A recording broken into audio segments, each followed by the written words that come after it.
Les randonnées intérieures sont des contes introspectifs conçus pour favoriser la détente, la réflexion, la méditation, la prise de décision et le soulagement.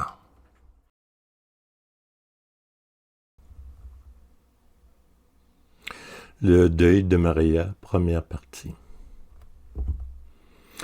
Maria est bolivienne.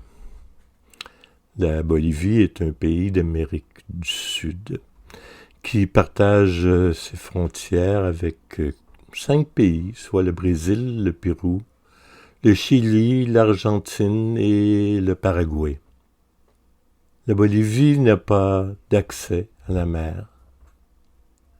Sur un territoire d'1 million de kilomètres carrés, elle héberge 11 millions d'habitants.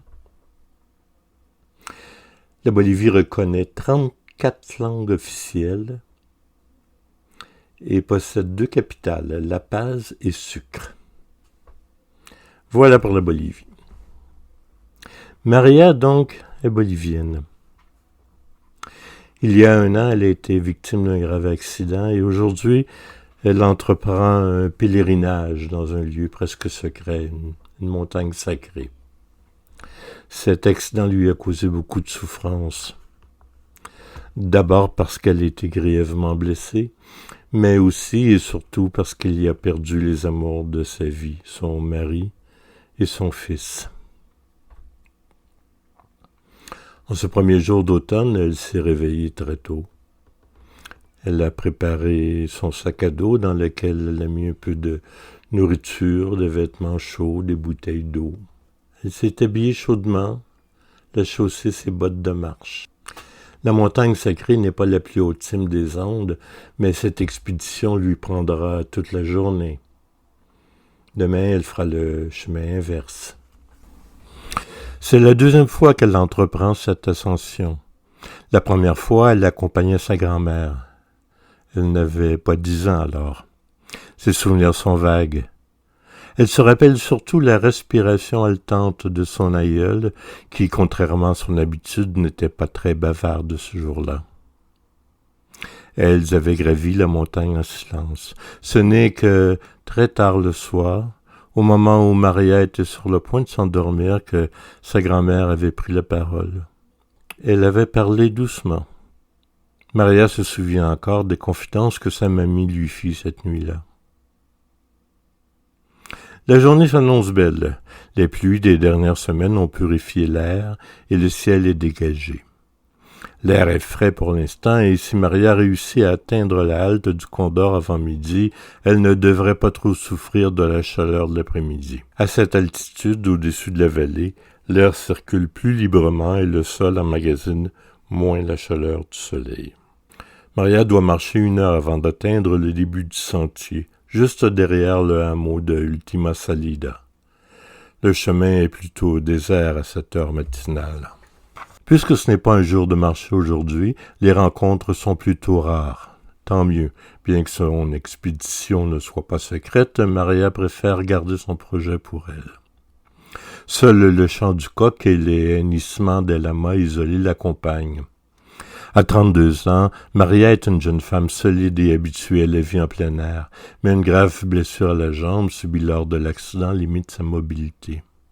Pour l'instant, tout va bien, mais l'ascension ne sera pas facile et la descente encore plus difficile. Elle sera probablement immobilisée durant quelques jours après son retour, mais que cela ne tienne, cette expédition lui tient à cœur. Le sentier de la montagne sacrée n'est pas très achalandé. Il a longtemps été utilisé par les bergers et leurs troupeaux lors de la transhumance, mais aujourd'hui seulement quelques randonneurs et de rares pèlerins l'empruntent encore. Enfin, Maria traverse une Ultima Salida endormie et se retrouve au pied du sentier au moment où le soleil fait son apparition. La base de la montagne est recouverte par la forêt tropicale. L'inclinaison est plutôt faible et l'ascension serait facile si ce n'était de la végétation qui envahit le sentier. Elle se dit qu'elle aurait dû apporter une machette, mais elle a fait le choix du bâton de marche. Elle se résigne donc à écarter patiemment les plus petites branches et à contourner les obstacles les plus importants. Et puis elle se dit que cette approche plus en douceur et en respect de la nature convient bien à sa démarche actuelle. Aujourd'hui, Maria est en paix et elle est heureuse de progresser dans cet état de sérénité. Après un moment, la pente devient plus accentuée et l'effort supplémentaire qu'elle doit fournir la fait halter légèrement. Prenant conscience du bruit de ses respirations, elle sourit. Cela lui rappelle la respiration bruyante de sa grand-mère. Maria s'arrête et ferme les yeux pour mieux savourer le moment. Ce sont les odeurs humides de la forêt qui l'envahissent dans un premier temps. Tous les parfums du plus âcre au plus sucré, du plus envahissant au plus subtil, qui se mêlent et se bousculent, font remonter les souvenirs les plus lointains comme les plus récents, les plus doux et les plus difficiles. Une larme coule sur ses joues. Après les odeurs, ce sont les bruits environnants qui captent son attention. Le silence avait tout d'abord pris toute la place. Aucune activité humaine dans les environs. Puis, un bruit sourd, répétitif, rythmé s'impose. C'est celui de son cœur qui bat rapidement dans sa poitrine, dans ses tempes, dans sa jambe qui commence à éprouver de la fatigue et dans le bas de son dos.